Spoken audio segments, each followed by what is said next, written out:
Hi, folks. You are watching and listening to Sipping Off the Cuff on Tequila Aficionado Media on all of our channels and networks. I'm Mike Morales here in soggy Southern California. That guy out there is Eric Zandona in Florida's Emerald Coast. Well, see, I feel like I'm living at your place. This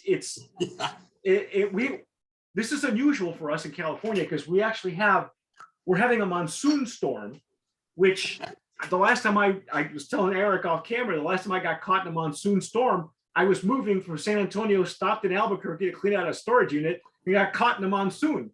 But I know how they behave in the high desert and in the Southwest. But it's really weird to have a monsoon in California. There's thunder, there's lightning. I'm hoping our internet stays okay. So if you see us cut out, folks, you'll know why. Yeah. And if you hear rumbling, that's not my stomach. That's the weather. Eric, today I have been chasing this brand since it appeared on the market. It's called Honor del Castillo Tequila. Yeah. Now, for those of you who are of the Latino persuasion, this is it is a celebrity-owned brand. However, this is a Latina celebrity. And if you're familiar with Kate del Castillo, for those of you in Arizona who are watching us in Southern California, Florida, she's famous. She's been around doing Mexican soap operas for years. She's been in the movies. Last time I saw her, she's also been very controversial.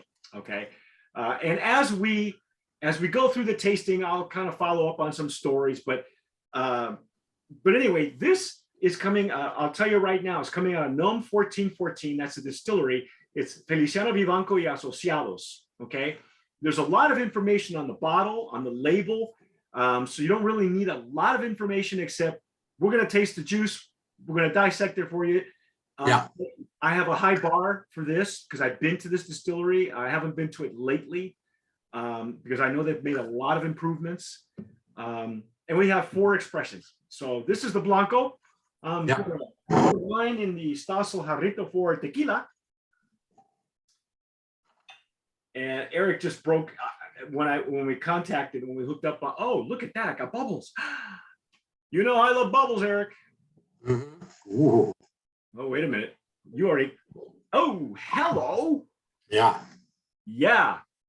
According to the information on the label, and I know this to be true, the Vivancos are agave growers, so they have their own plantations in the they are in Arandas, which is where the family has been for a long time. I tell this story often when I do the tastings of any tequila from NOM 1414. I was very fortunate to visit the distillery, I believe in 2006. It was a visit that I was invited to by David Suro, and I met Don Feliciano Vivanco before he passed away. He was the patriarch of the distillery, and what a presence on this guy. I mean, and he had all his faculties, and he had beautiful white hair, and just really an amazing person. So, but anyway, I have a soft spot in my heart. We do for distillery, but we'll see. Right now, it smells like the Highlands. Yeah, it smells fantastic. So, to me, it's got this great mix of like sweetness from the cooked agave, some black pepper, a little bit of like acidity that I would say kind of like pineapple, not like pineapple aroma, but that kind of acid that you get from it. It could be citric because I know that surrounding the distillery, there's a lot of orange trees, a lot of citrus trees. Right. So right. And that really, they open air ferment.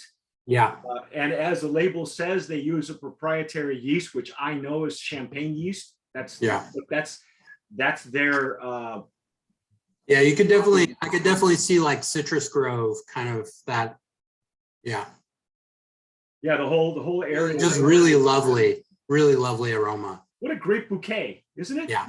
It's just, it's flowery and fruity, and there's that baked agave. They are using, again, all the information is on that label. If you know how to read, it's in Spanish, but it's there.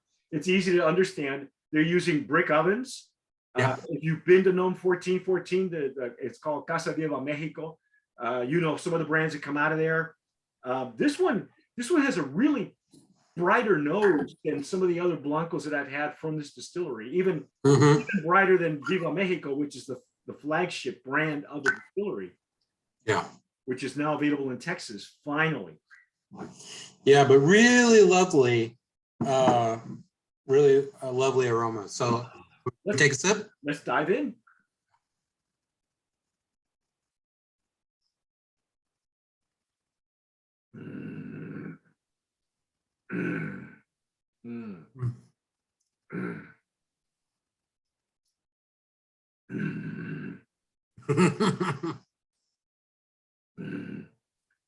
You first. You have this lovely vocabulary. I'm just going to say. Yeah. No, this is really nice. This is really a really lovely Blanco. So the thing that I am enjoying about it a lot is that I feel like it's really straddling this lovely line between their elements that are sweet, but it also has this like nice minerality to it that leaves the palate somewhat dry. Yes.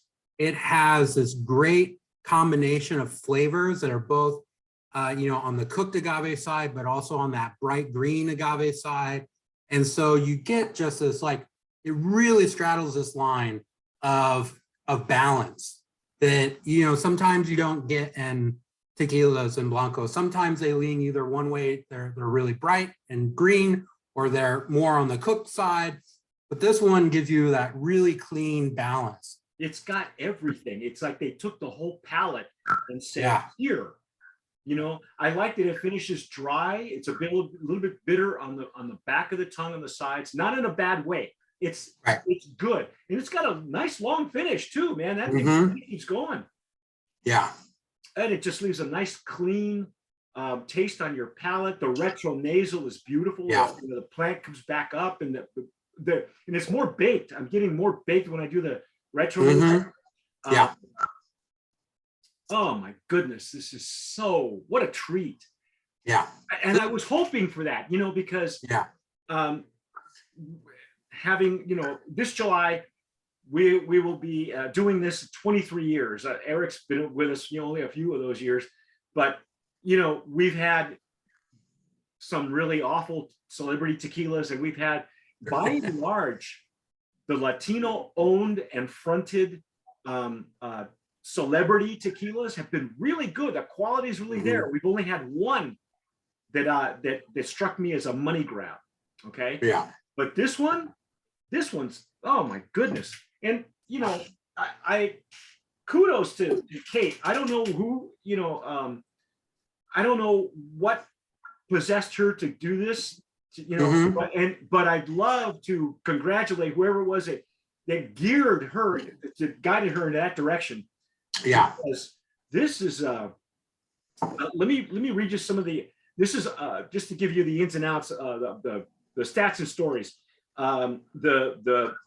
There are a few family members who are master distillers who are in charge of certain flavor profiles for different brands coming out of NOM 1414. This gentleman, I remember meeting him, Jose Manuel Vivanco. I met him. He was the guy that I met that day. Yeah. When I was there. And what was interesting for me is I had been told by David Suro that they're ingeniero químico, they're chemical engineer, the guy who engineered and designed the plant, the factory. His name is Leopoldo Solis. He and his partner are geniuses, and their method of operation is when they work on your distillery, they make sure that you have the speakers that play classical music during fermentation. That's their MO. Okay. Yeah. And I didn't get a chance to meet him that day. I guess he had a death in the family, but I have been in communication with him, and I did meet him eventually. He's in charge of certain distilleries, like where Don Pilar, another brand, and that seems to be the MO. It's Mozart, what I call the Mozart method, during fermentation and champagne yeast. And those are the two, variables that they control. And Jose Manuel, when I met him, I asked him, I said, does this stuff really work? I was intrigued by that idea. And he said to me, this is what he said to me in Spanish. He said, look, I'm a practical guy. All right. If I hadn't run the numbers, I wouldn't have believed it. He says, we checked. We produce more tequila when we play the music than when we don't. That's the bottom line. For a practical guy, if we're getting more juice, we're harvesting the same way, we're growing the agave the same way, we're making it the same way. What's the difference? How come I'm making less and I make more? Music. And so since then, I've been enamored by that technique, and I have been studying it. I'm in the middle of writing the book on it. What can I say, Eric? What do you think? Brand of Promise nominee in that Blanco category? Yeah, for sure. And I just noticed, so on the back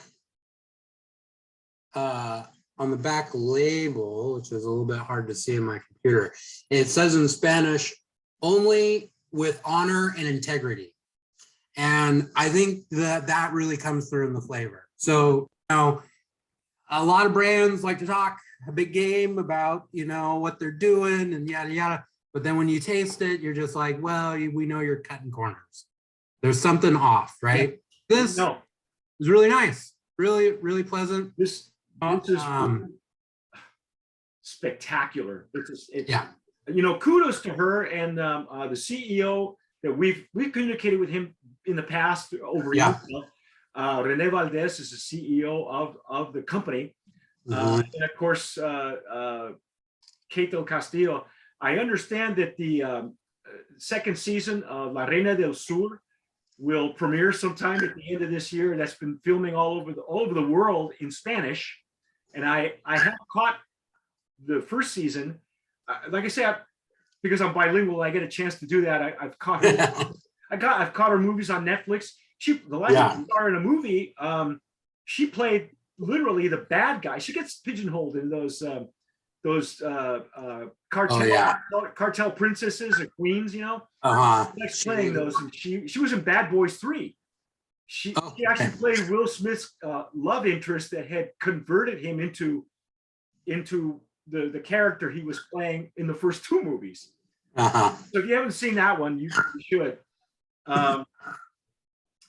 Great job. Honor del Castillo, Castillo. So this seems to be retailing around $50 plus or minus, depending on your market. So as low as 40, as high as 50. So somewhere in that range. But it's really excellent. Yeah. So if I think, no additive, it's not, as far as we can tell, no additive, classic tequila profile, excellent product. Really well balanced. Congratulations to Honor del Castillo. That's our take on Honor del Castillo Blanco, which, by the way, they have nicknames for these. I don't know. I think it's called reflection. Yeah. I don't want to go into why they named it that, because they've got on the ticket on the inside the neck tag in English and Spanish, but apparently they're award winners at the LA one of the LA shows. Anyway, LA International Spirits Competition, I think. Yes. But like I told Eric, ours is the only one that counts. So, but that's our take on Honor del Castillo, Brand of Promise nominee in the Blanco category. Stick with us. We've got another 3 expressions I'm excited to try, because this will be my first Cristalino from NOM 1414. I've never had one from there. So anyway, I'm Mike Morales here in Southern California. That gentleman out there is Eric Zandona in Florida's Emerald Coast. And folks, you have been watching and listening to Sipping Off the Cuff on Tequila Aficionado Media on all of our channels and networks. If you're watching us on YouTube, please subscribe, hit the notification bell, give us a like, share the video too. Don't be afraid to do that. Subscribe unless you're afraid of commitment. Listen to us on Spotify and iTunes, anywhere where you download podcasts. But whatever you do, tomar sabiamente. Sip wisely.